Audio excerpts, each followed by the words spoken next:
All right.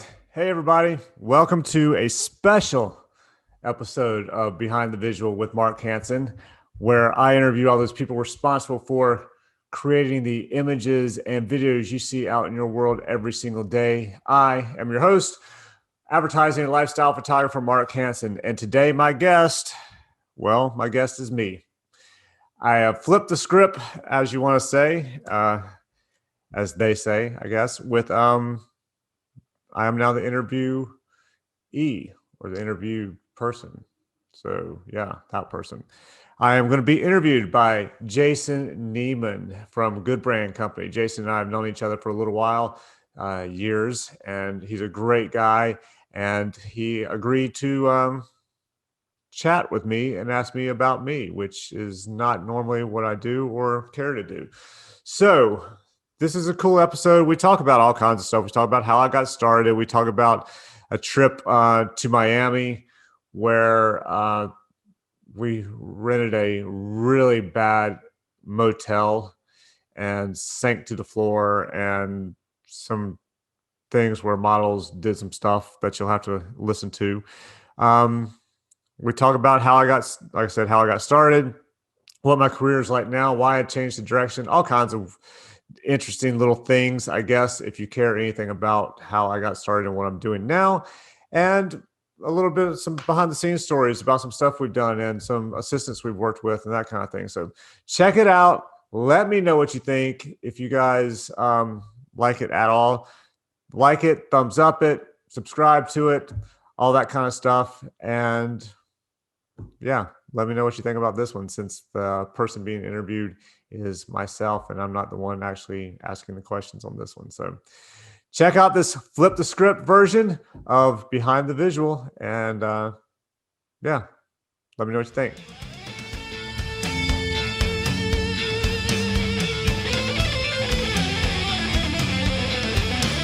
All right, hey. Hey. Welcome to Behind the Visual with Mark Hanson. This week, a little bit different take, hosted by Jason Neman, which is me. And I have the pleasure of hosting an amazing podcast that's been running now for over a year. And we're looking forward to talking to Mark and learning a little bit more about Mark and where he comes from and what his background is. What's up, Mark? Hey. Can't wait. Come on, man. This is gonna be now. fun. All these people, so I'll ask some people like, "Yeah, I'm not up for it." I'm like, "All right, now I get it." I'm like, I get it. Really? Do you get a lot of that? Some, not a lot, but occasionally you get people like, I'm really not good on camera, not up for doing it, Yeah. but thank you, or whatever. Or here's a good person to ask. I'm not the best, Right. but ask this person, that kind of thing. A little bit of a referral action. Yeah, most people say yes, but there are occasionally people who like, nah, I want to pass. Yeah. So here's a question for you. I'm going to start out with something that's completely off topic, but I'm going to ask it because I'm interested. Good. You and I over the years have evolved with this whole podcasting thing. We were just talking about before we started recording, some online software to record podcasts and things like that. What have you done in your setup to improve, change, and maybe upgrade the stuff that you've got in your studio to do your recordings? I mean, as far as the podcast goes, well, I got a better mic now because of you. I got the blue, whatever this thing is, the ice. Yeah. Snowball ice. So I started using that. I got some LEDs, where before I was just using like whatever light was coming in. So I got these LED panels that I'm using now to light me a little bit. Same camera I've been using, but I am considering switching over. Although I'm using Nikons and they all shut off after like 20 minutes. So I'm not sure how to control that to keep them from shutting off, to get that nice little out of focus background like you have there. Yeah. And Art Streiber had when I was talking to him, the photographer. So those little stuff like that. But I'm getting more comfortable. I would. Yeah, it's great. I would recommend, I know you're a Nikon guy and so am I when I'm shooting stills and stuff like that, but Canon makes a great camera called the M50. It's an EOS M50. Oh yeah. And I put on 55 millimeter pancake lens on it. Yep. The thing about it is it's got a 1.2 f-stop. So just constantly letting tons of light in, obviously. Yeah. And the speed is different, which is how I'm getting the bokeh effect. But the nice thing is you can put a battery pack in it, with the AC adapter. It's got it's made for video blogging and stuff like this. So, but you can change out the lens and stuff, and it doesn't turn off. So I've been on it for, I don't know, maybe 8 hours straight. It doesn't heat up. It doesn't do anything. So it's pretty solid. Anyway, we'll talk about that another time. Damn. All right, let's talk about you, man. Let's talk about how did you get into photography? That's you always ask that initial question, but I'm going to ask you the same thing. How did you get into it? That's because of my dad. He taught photography in grad school when he was working his way through grad school, and he shot weddings and that kind of thing. So he got a job out of school, was working for a PR firm, and working for an insurance company. He was head of PR, and they would sponsor a golf tournament every year. And one year, Evel Knievel was there. So I was all into Evel Knievel and the jumping the motorcycles and breaking his bones and all that kind of stuff. So he had shot these pictures of Evel Knievel, and we had a dark room in the basement of the house. And he said, "You want to come into the dark room? I've got some stuff from today." I was like, "Sure." So I went down there, and he's developing these pictures. And it's this shot of Evel Knievel, and I see him take this what I thought was a blank piece of paper, and put it in the water. And all of a sudden, this image of Evel Knievel pops up, and I'm like, "That's cool. I want to be able to do that." So that was probably the first thing. I mean, that was probably first grade, second grade. I thought it was cool, and I remembered it and wanted to do it. And then middle school, they were looking for a photographer for the yearbook. And so my dad, I told him I wanted to do it. He gave me a old little Pentax 35 millimeter. Said, "Here you go." Showed me how to develop film, print it, all that in the house. So we made up we had moved at this time from Cary, North Carolina to Charlotte, and made a little dark room in the house. Showed me how to do it. Actually, we were using the kitchen at the time, I think, which my stepmother was very happy with. So that was it. And then all of a sudden I realized that I like taking pictures, really like taking pictures, especially like the football team and then the cheerleaders were paying attention to me because I was taking pictures and they wanted their pictures in the yearbook. And I thought, oh, all right, this is a good way because the girls are paying attention to me now. And I was too tiny to play football or anything. So I'm like, there you go. So that's how I ended up taking pictures. From that point forward, it just rolled, and I started shooting bands locally, and then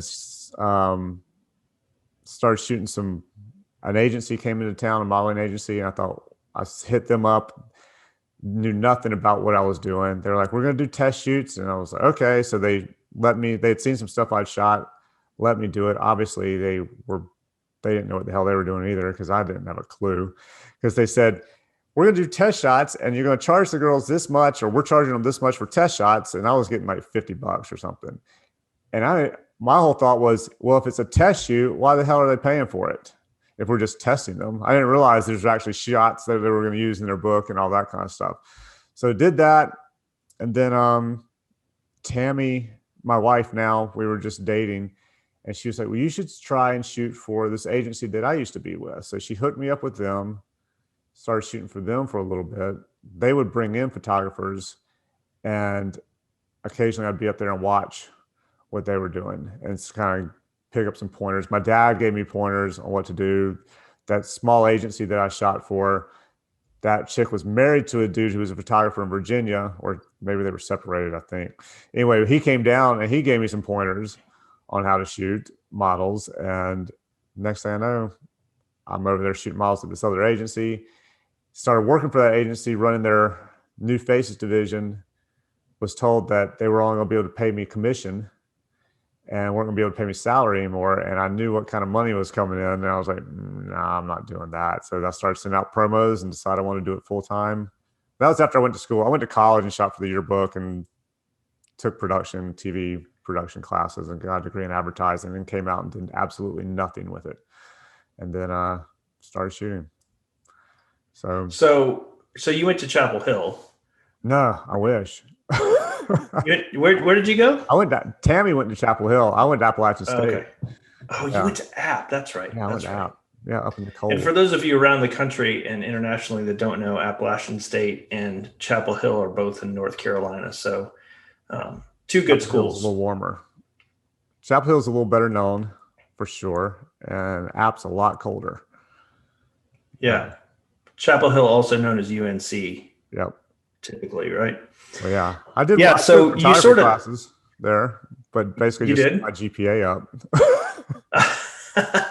You figured you had a I whole was ace. shooting You had an weddings at ace in that the point. hole. I started shooting weddings at 16. So by the time I went to college, I'd already been shooting weddings for 2 years. Now, your dad owned a wedding like event company, right? Yeah, he owned a company called J Majors, and they did everything for your wedding. So it was a one-stop deal. And when I was 15, I think, he was like, "Hey, you want to help me at the wedding? You can carry my bags around the cameras. I need some help. I'll pay you $50." I was like 14, 15 years old. I was like, "Hell yeah, $50." And this was like 1985, probably 84, 85. I was like, "Yeah, $50. You believe I'll be there." So I decided to do it.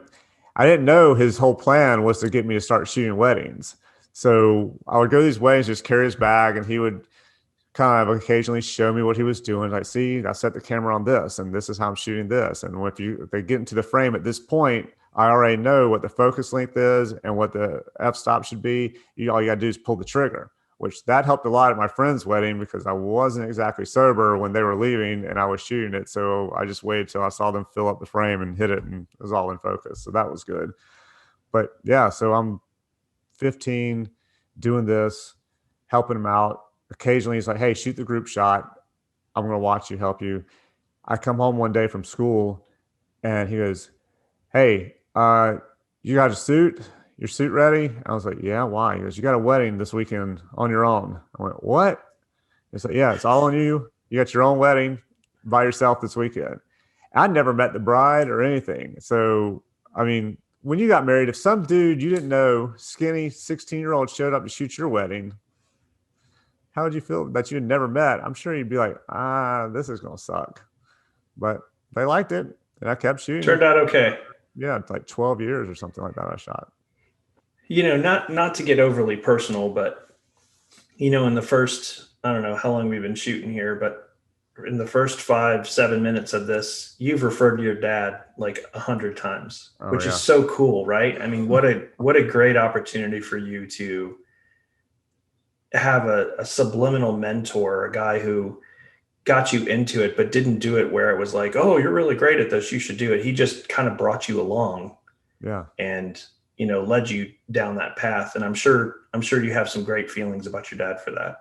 Yeah, it was really good. I mean, I never would have gotten into this and really figured out that this is what I enjoyed doing if he hadn't, done that. I mean, I knew I liked it in high school, and weddings I liked. I really liked. It was mostly the money that I liked from weddings because I can't stand to shoot a wedding now, unless I'm getting paid a lot of money, and then I'm happy to shoot a wedding.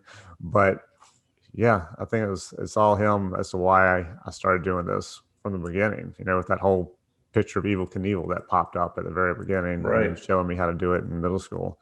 So yeah. Yeah. Do you think that affects the way you approach your business in general, as opposed to the craft or the art form? In learning from him? Yeah. Do you think he gave you business advice in addition? Like, did you learn the business part in addition to the art? No. Not even slightly. No. No. I mean, I saw he had a business, but I didn't. And from what I found out, that I was in the will that if he died, I was going to be taking over the business, but I didn't know anything about how the business was run. I mean, he sat every day. Tammy worked for him for a while. She was a manager at his place. That's how we met, because he hired her, and I met her there one day when I showed up to pick up some stuff. But he would just sit in his chair all day and write on a yellow legal pad because he was trying to franchise it and wanted to write a book or a manual. So then he would come home. He'd leave there at 2 to go to the bank, drop stuff off. Then he'd go home, and then he'd go up to his room at the house, sit in a chair beside the bed and sit there and write in that legal pad, just all the stuff. But I never really learned a lot of business stuff from him. That I pretty much I figured most of that out on my own, and with some help. That other people. Yeah. I mean, that's the tough part of this business, honestly. If you're a good artist, normally you're not a good business person. Yeah. I mean, typically. Well, So you have to learn, really have to learn it.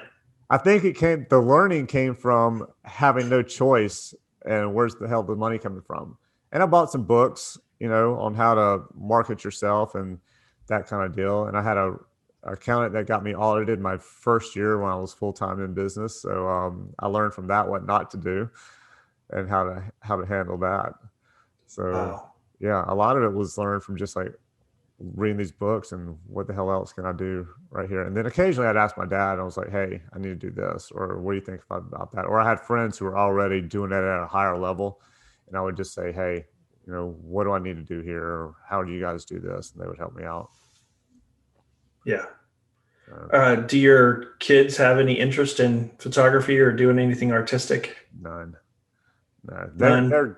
They can take some good pictures, but they don't.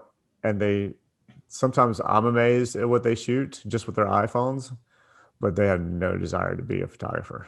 None. Yeah. Yeah. My youngest she's all math and science. Ashlyn, she's got a brain like ridiculous. And Alexa's very personable and smart. And she's got a weird major. She's a criminal justice / communications major. She's a double majoring in those two, which.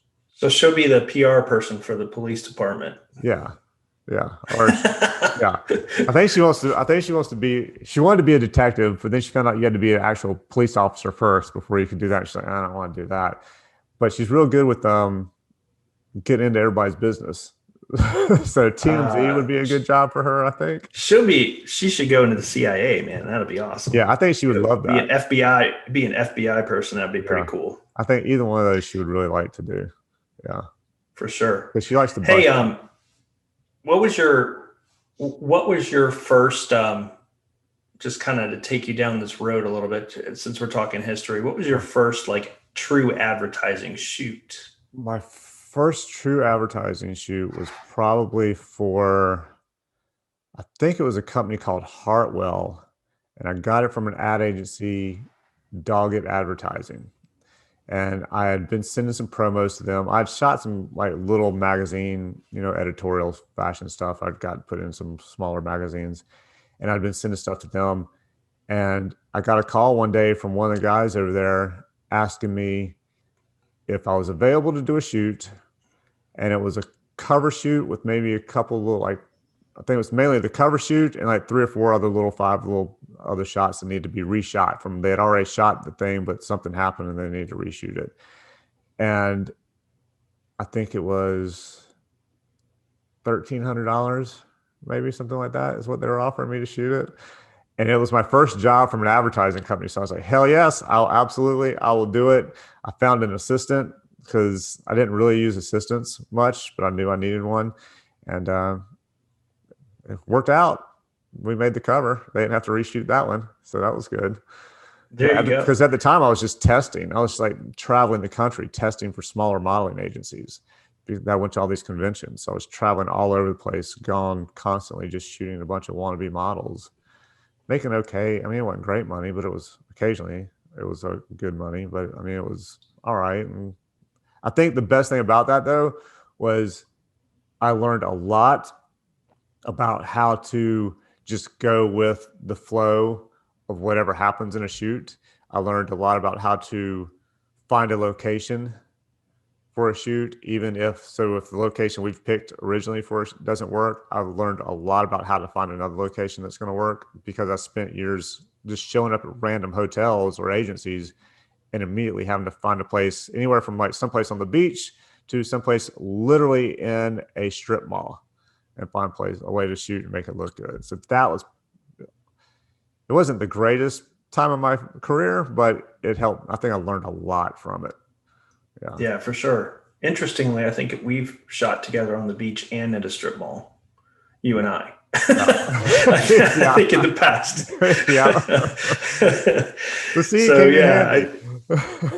See, it did. Yeah, your expertise definitely paid off. My expertise in shooting. That's right. Hey, some of those shoots, though, I mean, it's interesting because those strip malls, they have some interesting architecture, and you can definitely use that to your advantage. And I think you do a really great job of that. Um, recently, I know, talking about your style and things like that, I know you've kind of changed a little bit about your approach and Yeah. the creative direction and the style of the way you're shooting. Why did you, first of all, why did you decide to change? And then secondly, what do you think are, the differences and the benefits of you doing that? The change happened over quarantine or lockdown or whatever the hell you want to call it. Um, I was interviewing people. I was shooting a lot of like real happy lifestyle kind of stuff, occasionally some fashion stuff, but it was for the fashion stuff was smaller brands. And I still do that and I still like that. And then, but a lot of it was more like the happy, kind of cheesy, smiley kind of stuff. And it was okay, but it was one of those things where I wanted to test. It was a pain in the ass because you had to get all the models set up, the clothing set up, the makeup artist set up. And I was starting to get tired of it. Um, I had some ideas and they were, I was still shooting. It was fine. But I did an interview with who's now my agent, Maria Avatabile. And Maria at the time was a consultant and she still is. And we talked and we got along really well. And we decided we would keep up with each other and like talk maybe once a month or something. And so we started talking and she had looked over my website and she was like, you've got some good stuff on here. Maybe you want to tweak it a little bit. And I thought about tweaking my website already. I'd met a great art producer from BBDO in New York who had given me a lot of the same, had kind of told me the same thing. And when you start hearing the same thing from multiple people about your work and what's good and what probably needs to be put off to the side, especially when you're trying to I decided I wanted to go to a different level. I want to take myself to a completely national level and not as much of a nationally, occasionally, and more locally. So Marie and I started working. I had two reps at the time, but they weren't doing a lot for me. Um, we just started doing a few things, but it just wasn't clicking or something. I don't know. So anyway, Marie and I started working, and the next thing I know, she's like, "Hey, you should start shooting this thing. Here's something else you should shoot." And I started. I think the first thing I did was I did some kart racing. A friend of mine's got two kids who race karts, and so I went and shot the kart racing, and I really enjoyed it. It's back to the kind of stuff that I was shooting before I ever was trying to do this to make a living at it. Like when I would go someplace, I would see cool things, I would just shoot it, and I was really getting into it. And she liked it, and so then we was like, all right, let's come up with some other things we should shoot. So we started to come up with other things. I lucked up and got a couple of assignments, even over quarantine, that worked into it, and I just discovered I'm back to really liking shooting and liking what I'm doing. So I'm not shooting as much of the 20-year-old laughing into the camera kind of stuff as much as I'm shooting real people doing real things, shooting some portraits, that kind of stuff. And Right. it's been really good. I'm really enjoying it. So do you feel like that's a fundamental shift in your business and it's going to change the types of people that are looking at your work? Or do you feel, I mean, is that kind of the direction that you're thinking, Yeah. or are you really just trying to get yourself into a position later on in your career where maybe you're just trying to get some more fulfillment out of what you're trying to do? I think it's a combination of the two. So I think definitely more fulfillment. I think it's going to be different people looking at the website now. I still have the fashion page for the clients who want it, but it's not up on the website. I have it hidden. So if they ask for the fashion stuff, I send them a link to it and they can see it all there. And it's weird. As soon as I took it down, I had like 3 people ask for fashion stuff and wanted to see it.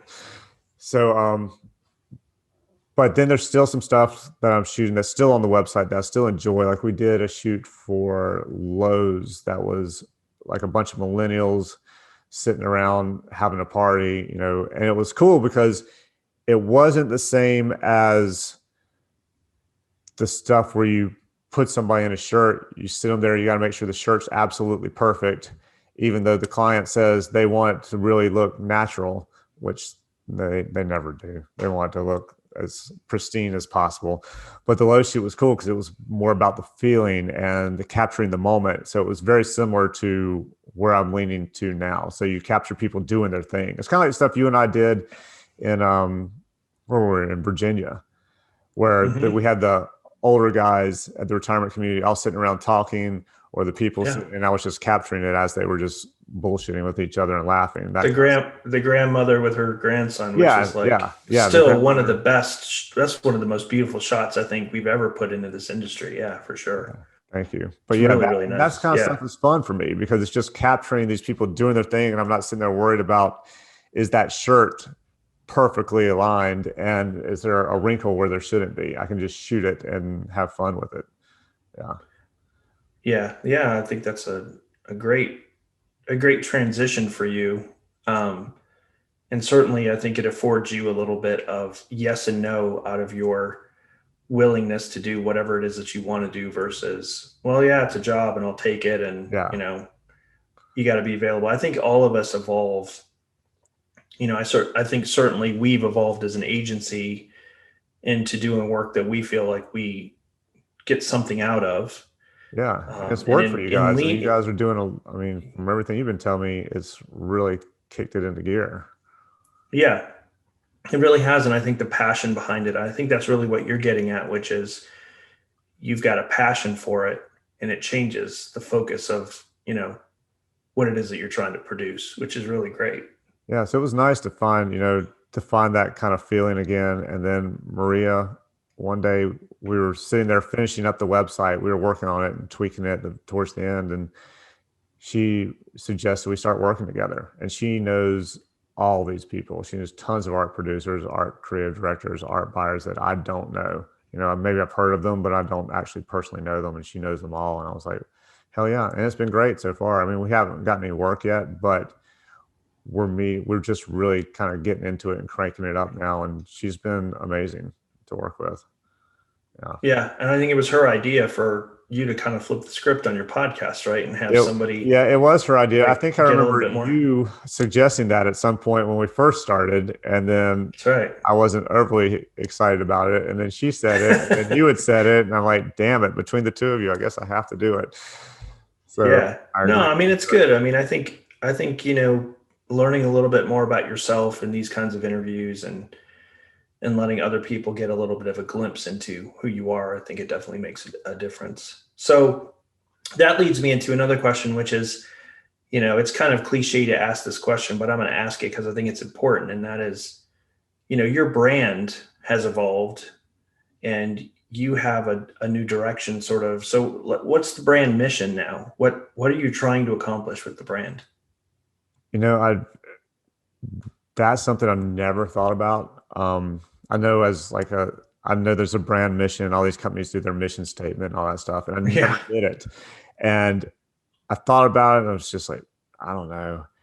And I was probably, and I've never written it down, but I think I've said it multiple times to people, is my brand mission would be to make you look as good as possible to your clients and make you look like a rock star to whoever your client is or whoever, or if you're the final client, to make you look like a rock star to, the public or whoever you're trying to sell your stuff to, because that way, the better you look, the better I look, the possibility you hire me back is great. But I just think, and I try and do it in a way that's as laid back and chill as possible. So I don't, I know you're just in general, clients are stressed on a shoot because you're trying to get a certain amount of stuff. You've never seemed stressed to me on anything we've ever done. So you've always seemed like you've had the plan laid out. So I don't know if you're stressing internally or what, but you've always seemed very calm and go with it.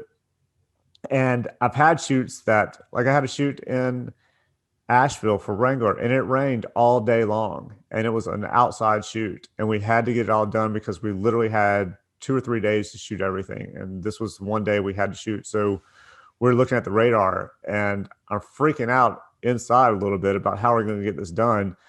But I'm staying calm with everybody, with my assistant. We're watching the radar and I'm like, all right, in 10 minutes, we're going to have about 15 minutes to shoot. So we would watch and wait. And as soon as the rain stopped, we'd go out, we'd shoot it. In about 15 minutes, the rain would start coming back. We'd go back under. So it took longer to shoot, but we got everything done. And we had all the stuff we needed. We had strobes and all that stuff to throw in and make it look like it was sunnier than it was. But I would say, if I had to say, my brand mission is to make you look as good as possible to whoever your end client is, and to do it in a way that keeps you stressing as little as possible from whatever's coming from my end, and not adding any stress to you, and hopefully trying to calm you down. And Yeah. I have one client, she stresses nonstop, man. And she actually, my client stresses and she's the end client and she's stressing. But I think from what my client has told me, I kind of helped calm her down a little bit, so she's not stressing as much. So that was good. And the other day, a producer asked me, like, 3/4 of the way through the shoot, he's like, "Dude, do you meditate?" It's just, and it just came out of nowhere. I was like, sometimes I try to, but I don't always get in. Why? He goes, because anytime I see somebody just has like this calm aura around them like you do, I always want to ask them what they do, because I'm trying to get to that same level. I'm like, well, at least on the outside, it looks like I'm chill. So you're doing something good. right. Yeah. You're doing something right.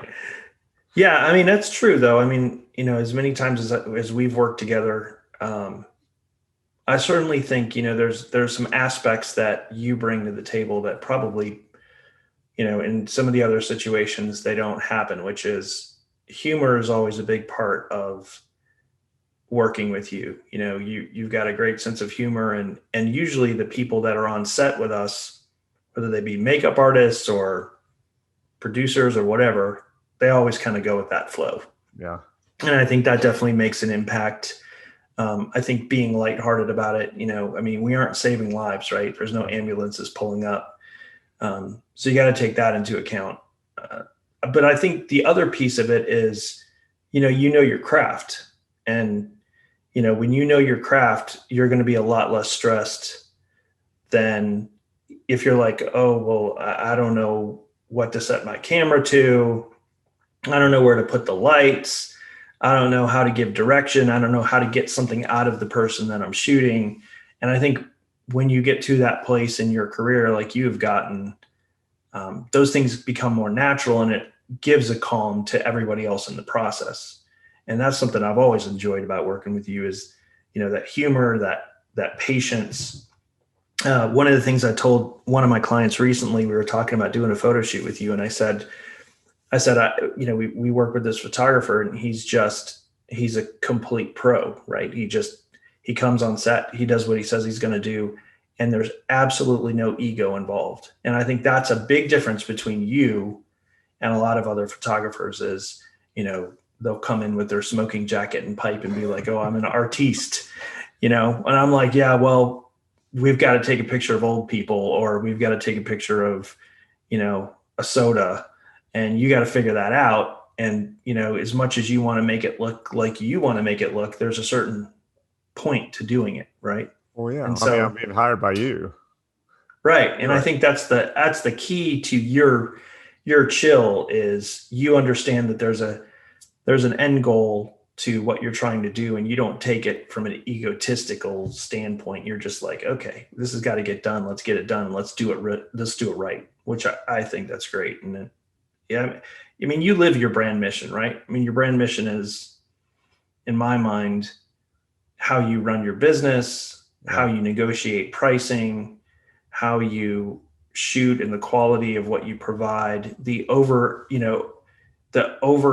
exertion of what you provide on the set when you're working, when you're always willing to do whatever, get up on a roof, or, we've done that before many times, right? A little sketchy, but I mean, we do it. Yeah, it's good.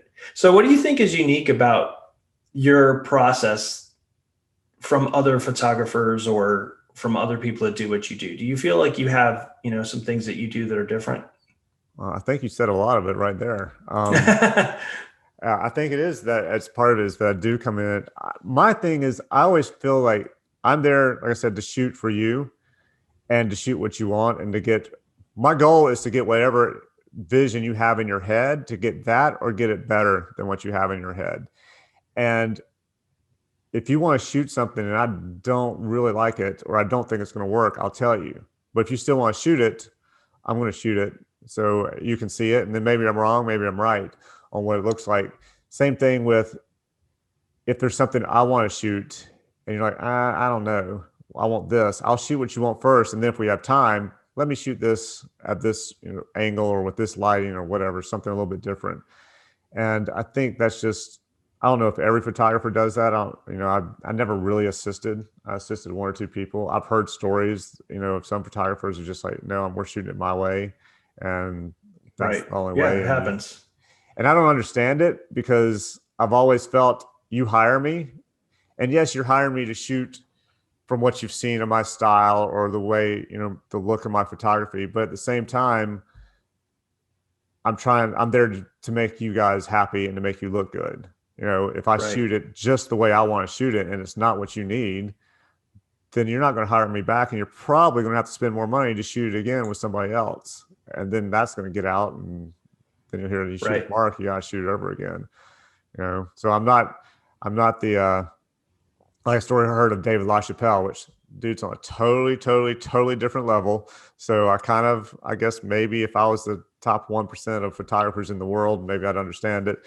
Supposedly JCPenney hired him for a shoot and was trying to tell him how they wanted it shot. And he was just like, get out. You got to go. I'm shooting. You hired me to shoot it. I'm shooting it the way I want to shoot it. Go. And he sent Wow. everybody except his assistants and whoever the models offset and shot it. But the Wow. dude's 80 grand an image plus Yeah. everything else. Yeah. So And look at JCPenney now. there you go. There you go. So speaking of like things that go crazy on set, you always love to ask people like, what's some of the craziest things you've seen? You've been around the block, and some of the stories that I've heard as we're traveling, to a location or something are insane. But I'd love to have you like pick one or two out that you think are just bonkers. I don't know. See, I didn't get this until because I've always asked that question, but I never really understood it until I started thinking about it. If I get asked it, what am I going to say? It comes from your perspective. Like I asked this dude the other day who's had a nuts life. I mean, but it was all with like heavy metal bands and he was worked for a record label, design stuff. So what seemed normal to him is probably to us like, holy hell, really? You did all that? Like he went Right. to the house of Dimebag from Pantera and it was telling me at the house, but he thought it was just like, it's just whatever. And I was like, holy shit, he's got like smoke fog machines in his house. And he was just like, yeah, well, yeah, whatever. But I mean, the first thing that comes to mind was on a shoot. Well, my makeup artist at the time, we were working a lot together. Heather's Hawkins was it, and she's doing a lot of movie stuff now. So she's doing more movie. But we were going down to Miami I think we were going down for a week to test. And we were told that if you went to, I can't remember what hotel it was, some cruddy hotel, and told me with Ford models, you could get a room for $50 a night. That should have been my first clue that this was not going to work out well. So we go in there and like, hey, we're with Ford. Like, okay. So they put us in a room. I lay on the bed and immediately basically hit the floor. I mean, the bed sunk so much. So I was like, this ain't gonna work. So I went in and asked him if we could get another room. He was like, yeah, okay. There's a room at the very end of the hall I can give you guys. So we go down at the end of the room, and Heather and I aren't dating. We were just friends. We've never dated, never, nothing like that. But they put us in a room with just one big bed, and that's it. And I'm like, oh shit. Okay, so we decide we can make one foot on the floor. Pretty much, we literally put a wall of pillows between us to make sure that we didn't even touch at night. So Heather's like, all right, fine. She goes into the bathroom. She comes back out. She goes, I'm like, what? She goes, there's a window in the bathroom and we're on the first floor that looks straight out into the alleyway and there's nothing covering it. Like, and I just saw people walk by. And I'm like, really? So I call him, do you guys have a shade or something? He's like, hold on. So he comes, dude shows up with a towel and a hammer and 2 nails. He's like, pop, pop, pop, pop, pops it in. And that's the way we're covering the shower. So we're like, all right, we got to get a new place tomorrow. But the whole night I didn't sleep because I heard Heather going, whimpering like a beaten dog all night long. She was so scared. I can't wait to send a link of this video to Heather because I know Heather pretty well, and so she's going to love this We're story. trying to get her on here, but she's getting ready to do a movie out west with a major director and one or two absolute iconic actors. Wow. And so I think she's not key hair and makeup, but I think she's continuity. So she's going to be on there. So she's going to meet all these people. So we decided we'll do it after she gets back from that. So I'll have her on here. But yeah, we She'll did be a great interview. Oh yeah, we got so many stories together. I think She's hilarious. Yeah, that's what I found out. That was the night I think I found out she didn't eat pizza. She does now, but at the time she's like, "I'm not eating pizza." I'm like, why? She goes, "It's like a scab on a piece of bread." That she was. I mean, we got unique. There. We ended up finding another hotel, and which was a lot better, a lot nicer. It was $85 a night, so, but it was actually pretty decent. And we ended up going to modeling agencies and finally found a model or two that we wanted to test because we were just going down there to do some stuff for our book. And the night before we go to this place, and I'd only shot like crappy little test shoots of these girls up in North Carolina, and I had no clue what I was doing. So we get to Miami and we're looking at clothes for the night, for the shoot the next day. So we go to the girl's apartment and she just lays out all these clothes that she has, and Heather and I are looking at them. And I'll sit down in this chair and I'm like, "Hey, here, put this on." I throw it at her. She just strips right there in front of me. Now that nothing but a thong. And I went, "Hey, try this on. Hey, try this on. Hey, try this on." So finally we got her. We picked out the stuff we were shooting. We had a dude who was going to do it with us the next day. We're shooting in this alley. They're supposed to be making out in the alley, kind of a thing. The guy's all on her, right? He's like groping her, going down. He's like slowly, he's like acting like they're kissing or they are kissing or whatever. And then he goes down and he starts pushing her dress up a little bit. And we're shooting film. So I'm just paying attention, trying to pay attention to everything, but I can't. So I'm shooting and shooting. And all of a sudden I realize he's pushed the dress up too high and she's not wearing any underwear. Oh my gosh. So I'm like, hey, I thought I caught it before I shot it. So I'm like, all right, stop, let it go. And we go get the film developed. I have a contact sheet made. I take it to the agency.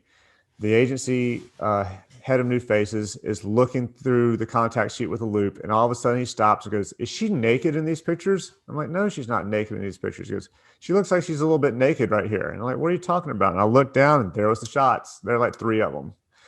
And you could see everything. And then the girl comes in, the model comes in, and she hears what we're talking about. She goes, "Let me see." And then she immediately takes the Sharpie and is like, and just covers everything up with the Sharpie. Yeah, so that was my very first trip shooting in Miami. And somehow I turned around and went back for 3 months after that. I mean, that place, I mean, that place is unique, just like New York is unique, and LA and San Francisco and all the great places to shoot. But yeah, definitely unique. Man, we did shoot. We were doing like a 5-day shoot down there for Belk department stores, and my assistant met me down there. He came in from New York and he met me down there early. And when I showed up, it was Super Bowl Sunday. And so I go meet him at dinner. And as soon as I sit down to meet him at dinner, him and my other assistant both look at me and go, "Dude, thank you so much." I'm like, "What? Thank you." They were like, "Thank you for the welcoming gift." And I'm like, "What do you mean welcoming gift?" He goes, "Well, as soon as we got into our hotel, which was right there in the middle of South Beach," he's like, "We get in our hotel, all of a sudden our door goes flying open and there's a chick with no top on just going, 'Hey guys,' just kind of bouncing up and down." Oh my gosh. And we're like, "Well, hell yeah, thank you. How are you?" And he said, next thing you know, her boyfriend comes and grabs her and goes, "Sorry," and just brings her, takes her back down the hallway. Gosh. So yeah, South Beach is definitely an interesting place to be, for sure. Yeah, it's like New Orleans. Oh, yeah. So talk to us a little bit about some of the brushes with celebrity fame. I mean, I know you've been around a lot of different people, but what are some of the big ones that you've done? I haven't shot a lot of celebrities. Brooklyn Decker is probably the biggest, and I shot Brooklyn right like her second shoot ever. I think, right after she'd been discovered, and she still had a gap in her teeth. And I shot her then. And actually, I'm glad she didn't listen to me because Tammy and my wife and I were talking to her and she said she was going to get it fixed. We're like, I think it makes you unique. It's cool. I like it. You shouldn't get that fixed. And then she did. And I think it probably pushed her career up. So don't listen to me for Yeah. modeling advice. Um, then the rest of it's, people like the cowboy from the Village People, the original cowboy, Randy Jones. But then the rest of it's been like CEOs, guys like people like that, where you have, Right. or I shot, probably most people don't know, George Lynch. He's a guitar player that played for Dawkins in the 80s and 90s and had a Lynch Mob, a band. I did a shoot with him. But, it's a lot of those shoots where I found anytime you shoot anybody who's got any kind of importance that you have, other than when I shot Brooklyn again after she had done the SI cover and all that stuff, it wasn't the same. We still had time with her, but everybody else, you have a limited amount of time. You have 10 to 15 minutes tops sometimes. And I shot Kamala Right. Harris, and I That's what I was was just told, gonna say. yeah, I shot Kamala Harris, and I was told I was going to have a minute to shoot her, and luckily I got 2 minutes to shoot her. But you got to be prepared. So all that stuff I'm setting up ahead of time, trying to figure out where's my lighting going to be, how's it going to be, testing it as much as possible. Kamala was a lot harder because I was shooting the stills they were doing a video with her, and I was shooting the stills, and they wanted some portrait shots to go with the video. But like I said, I was told I had 60 to 60 seconds to shoot her. Luckily, I got in there Sheesh. beforehand and got some people to stand where I thought I wanted it. I couldn't bring in any equipment. I had to use whatever equipment they had. I have a little pop-up flash on my D810 that I was using. So I put a little bit of a paper towel or something over it to diffuse the light, because I realized I thought their lights were going to be perfect, but where I wanted to shoot, their lights weren't set up for it. So I got a little bit of their lighting set up with that. But yeah, that's the least amount of time I've ever had. I've shot CEOs before where you have 5 minutes or 15 minutes, Right. have everything set up. But that Kamala Harris shoot where I'm told to have 60 seconds, that was probably the most nerve-wracking one I had. But like I said, I was there like 3 hours early to test lighting and Wow. set up and all that kind And of so stuff. they were shooting a video, and you were able to like shoot some like on set video or like Yeah, so during or the original thing was they were shooting video. It was for this sneaker thing for I'm Converse, yeah, it was a Chuck Converse thing. Taylor's, right? Go vote, yeah. And it was for some kind of, I can't remember the name of the client right now, or the company that was doing it. But originally it was going to be, I was supposed to get there and maybe shoot some stuff as they're setting up, and then it's going to have 60. I wasn't even supposed to be in the room while they were videoing. So it was going to be, can't be in the room while they're videoing. They'll bring me in right as they finish videoing. I have 60 seconds to get in there and shoot. Luckily, I talked the producer into talking to her people to let me be in there. And so I was still just supposed to be watching. They're like, just watch. Well, I can't just watch. So I put my camera on silent and started shooting, and didn't disturb anybody. I saw how they were mic'd, so there wasn't a big boom catching all the sound. Had lobs on. So I was just like, I put the camera on silent and just started shooting from a distance. And then that helped as well, because it helped me look at the back of the camera and see the lighting even a little bit better than I'd already set it up. So I knew exactly when it was time to shoot her. The two places, I had two locations to shoot, because I had to shoot her and the host and then her by herself. So I was ready to roll when that happened. And I talked to her for a second. Her shirt was popping open, and you can see straight through it on the video. And nobody was paying attention to it. And I was like, "Hey, you need to like push your shirt in." And I tried telling somebody to tell her, and the guy I told, he didn't know what the hell I was trying to say. So one of her people He told was her. probably petrified too. Like, Probably, yeah. gosh, am I really supposed to say this to Kamala Harris? And so they told her, and she kind of fixed it, but nobody really helped her fix it. And then they were doing one of the bigger parts of the video scene, and I noticed that you could see it again from the angle where the camera was. You were going to see straight into her shirt. Luckily, they screwed up, the guy who was hosting it, and had to do a part two, and they were talking about it. And so while they're talking about it, I'm standing right beside this mannequin, and she's staring at this mannequin. So I just kind of pulled over in front of the mannequin with like, your shirt, fix that thing. And she looked down and she was like, thank you, and fixed her shirt. And from that point over, it didn't pop out again. But yeah, I You was saved surprised her. that nobody saw that they were shooting straight into her shirt. I couldn't believe nobody caught that. I And she think had like sometimes when multiple that kind people of with stuff her. happens, Yeah. yeah, I think people are so focused on what she's saying and all that, they're probably not really paying attention to I think it's the all other thing. those I don't little get, I've details. not found one person that I've been intimidated by as far as shooting. Because my I wife mean, they're and people, they right? were just like, I can't believe you said that to her. Some of my assistants, like, she's a person. I'm sure she was Right, happy that I told her we're shooting, she's seeing straight into her shirt. Yeah. right, So I don't know. I don't get intimidated, but I'm respectful, obviously, but I'm not right. intimidated to the point where I'm scared to say something to anybody or ask them to do something.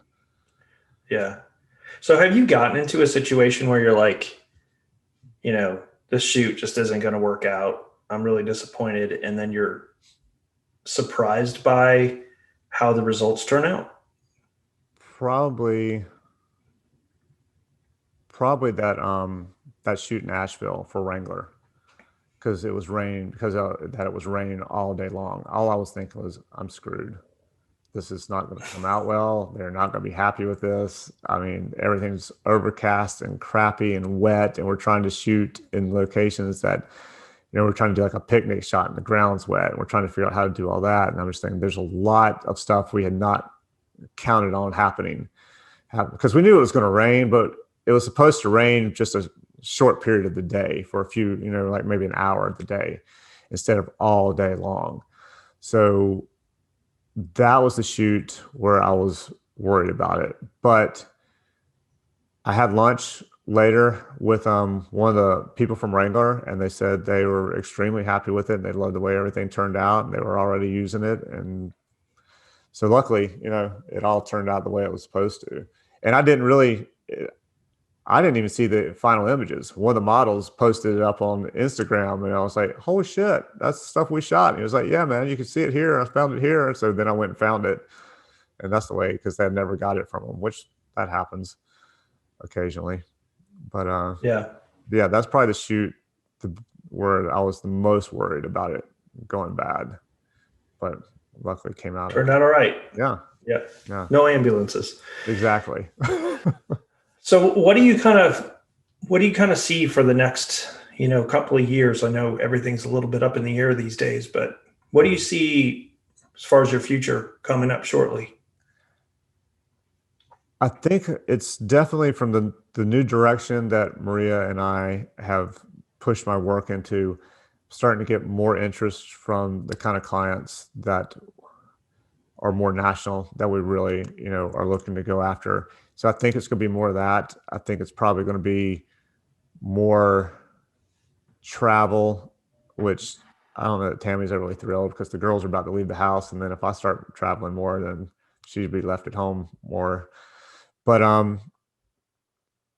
from what it looks like is starting to happen, or the interest we're starting to get, it's going to be, bigger clients, bigger ultimate end clients that you've heard of. Like one of my goals, I would love to shoot for Visa, and do one of those like Visa travel cards where you travel to multiple places and shoot people doing, whatever, like making leather shoes in Italy or something like that. So Right. that's kind Right. of the goal that we have in mind right now for the next, like sometime in the next 5 years to hit that. Yeah. And what about video? I mean, are you transitioning to more video? Yeah, I'm definitely trying to do some more of that. We just did some stuff last week that we shot. Haven't started editing it yet, but just looking through the raw stuff at the moment. So definitely getting more equipment to shoot it and do it better as well. I still want to shoot. I actually have a degree in broadcast production. It's media advertising, broadcast production. So I did a lot of that in college. And then when all of a sudden you can do it on your camera, as opposed to having to go buy some big ass video camera and all the editing software and equipment. Because I had that for a minute. I had like the software, and some guy let me borrow his editing thing because he was a video guy that he had shot some stuff. He used to shoot a lot for my dad. So he let me borrow it and tweak it. I was like, man, that was those were the days where you had to splice, tape together Mhm. and film together. And now that you can do it on your computer, life's a lot easier. And I actually enjoy it. Yeah. I enjoy shooting video, and I'd like to get to a point where, I'm more just, I'm directing, and then can sit in. I don't really like editing very much. I have some people who are better at that than I am. And I still edit, but I would like to be able to just pay somebody to edit and Yeah, just I sit mean there. that's an art form, just like shooting is an art form, Oh just yeah, like absolutely. audio is an art form. Editors are, when you find a good editor and you feel like they know what they're doing, man, makes a huge difference. Oh yeah, they can Just, take I mean, some. not just the quality, but the speed too. I mean, they can knock things out in a Oh day yeah. that you're trying to work on for a week. And they can take half-assed stuff and make it look amazing. Yeah, and you get a Yeah, bad it's true. editor, you can take amazing stuff and they can make it look like crap. Yeah, Yeah, yeah, for sure, no doubt. So maybe we should wrap up here, yeah, but I definitely think that you know this flip the script episode. I think that's what you should call it. Flip yeah, the script with Mark Hanson. Um, I mean, it's good because I think the hosts that are always interviewing people. They you get some of their personality and some of their um, what their vision and what they're trying to accomplish is. But I think for the viewers, I think even for me, sort of hearing you talk, you can really see an evolution of your career and where you've gotten to. And I think you know the fact that you've gone into podcasting, the fact that you're reevaluating what you're doing. I mean, everybody's sort of reevaluating this year after yeah, what we've been through, but um, there's a maturity about you, Mark, that I think a lot of photographers don't have, even if they've been doing it for 30 years. And um, so, yeah, I mean, I can say, that you're probably my favorite person to work with when it comes to shooting either videos or photography, for all the reasons we talked about earlier. But man, it sounds like you've got a real new focus on where you're headed. And I think that's a real positive step for you. And it's going to just enhance the work you're doing for everybody else and for yourself. yeah. Well, thanks, man. I mean, I appreciate you doing this, and you're right. Yeah, I'm definitely heading off to in a direction I'm more excited about than I have been in a long time. And you're a hell of a interviewer. So Thanks, you do man. a killer job. I see why got your own thing going on too. Yeah, So man. Well, appreciate it. It's fun. I just love learning about people, and I know you do too. I mean, we yeah, both share that. And you know, you you have to surround yourself with interesting people, whether that be people you work with or people that you're friends with or your family, and keep those people close and um, stay connected to those people because that's really what it's all about. You know, yeah. interesting people and people that lift you up and make your life better. And for the people that don't, they get voted off the island. That's what I Right. always say. See ya, Yeah. bye. Well, I've always said people So go, "Oh, it's all about who you know." I'm like, no, it's about who you know that likes you.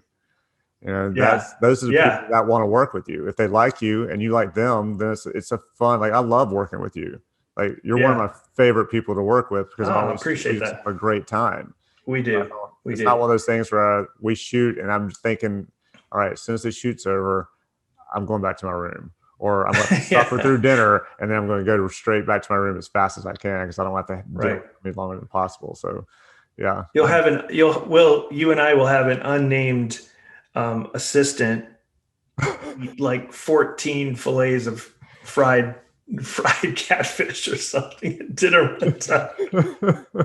That was hilarious and also awesome at the same time. I'm like, dude, he is getting all of that money out of that all you can eat yeah, catfish or yeah, trout or whatever it was. I don't yeah, remember what it yeah, was, but man, he was like, I'll take two more.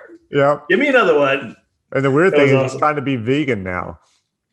Oh, really? Yeah, yeah. He's awesome. I don't What talk understand. about a person you want on your island, though? He's a great guy. Yeah, Um, well, good man. yeah, Well, I've enjoyed this greatly. I'm a big fan of Mark Hanson, and I we're in advertising, both of us, and the best form of Advertising is word of mouth, I think, and recommendations and testimonials. Yeah. Don't tell my clients that. Yeah. But I mean, I really do. I think, if somebody vouches for you, it makes a huge difference. And man, I can't say enough. You're a great guy. You're a great family guy, and you're a phenomenal photographer. So all the best to you, man. I'm honored that you picked me to interview you. And Thank you, man. here's to another great year here, 2021. Let's do it. Yep. Thank you, Jason. Dude, I really appreciate it.